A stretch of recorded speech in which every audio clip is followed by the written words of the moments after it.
Justas Pečeliūnas su antros serijos Volkswagen Golf 1.6 turbo dizelis. Dėmesio 68 arklio galios su pliusu, greičiausiai turbūt čipuotas automobilis, Kaunas. Ir Tomas Petraitis su 525 BMW, 2.5 turbo dizelis 120 arklių. Vėlgi Kaunas prieš Kretingą.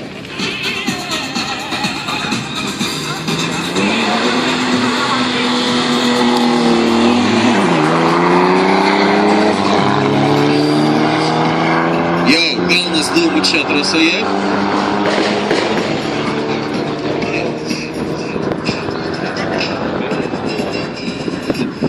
Ir fainiausia tai, kad, žodžiu, Golfas antras padaro BMW 15.32 šimtasios ir BMW 15.33. Aišku, kol kas tai dar nieko labai stipriai nereiškia, tai buvo tik pirmasis dalyvių bandymas. Priminsiu,